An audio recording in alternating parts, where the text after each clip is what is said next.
Hi, it's great to be here. As you know, my name's Andy and I work for the Pace Trust. It's good to be here, and I guess you're all getting ready for Easter and the Easter holidays coming up soon. When I was at school, they used to have a thing where people used to shake hands. They used to say, make friends, never break friends. If you do, I will flush you down the loo and that will be the end of you. I don't know whether you say things like that. I'm sure you're probably far too wise and sensible and grown up for that. But that's what we used to say. And because actually, when I was at school, people did break friends with each other. People do have rows. People do fall out. In fact, if you like a band, one of the things I used to like was lots of music, and bands always seem to be splitting up and falling out and becoming different bands. You know, families, there's often rows in families. Often when we watch the telly, people end up having arguments. And sometimes they even use this word betrayed, which means, betrayed's a very big word, but it means letting someone down really badly. And maybe someone's let you down really badly.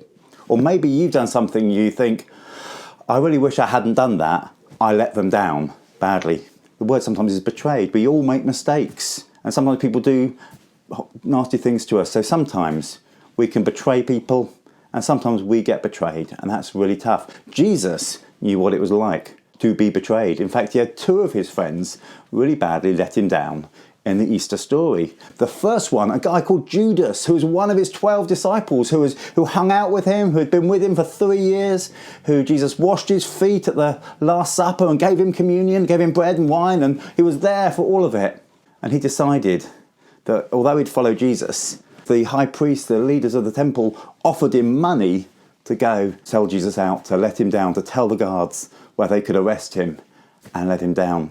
So Judas was Jesus' friend who turned on him because he got offered some money, and he came and he gave Jesus a kiss on his cheek and pointed him out, and Jesus got arrested. So Judas betrayed him badly. But someone else let him down as well, his other friend, a guy called Peter. Now Peter too had been there since the beginning. They'd hung out together, they'd done life together. Jesus said to Peter, tonight you will say 3 times that you never knew me. And Peter was like, that's never going to happen. You're my best mate. You're my best bro. We're together. I'll stay with you even if it costs me my life. Yet Jesus did get arrested. And Peter got scared. And he said that he didn't know Jesus once, twice, 3 times.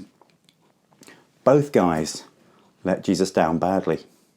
The story with Judas ended badly. But the story with Peter has hope.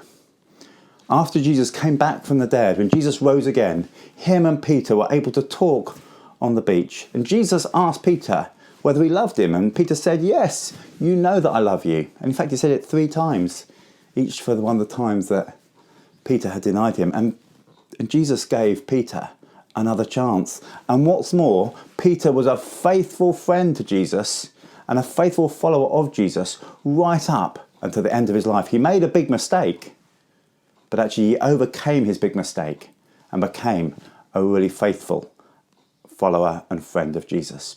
So what of us, even if we make mistakes, we can have that fresh start. We can say sorry and put things right and be like Peter. But I was thinking actually, that's the story of people letting Jesus down actually is at the heart of the Easter story. Because actually that's what's happened all the way through the Bible. It starts off, the Bible, with God making people, and they're made to be in friendship with each other. They're meant to have a relationship. And then what happens? People decide they want to go on their own way, away from God. But God could say, oh well, never mind.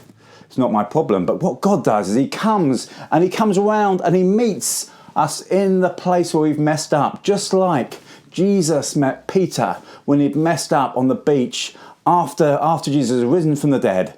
Him and Peter met each other and sorted it out and restored their friendship. Jesus meets us in the mess. God comes and finds us.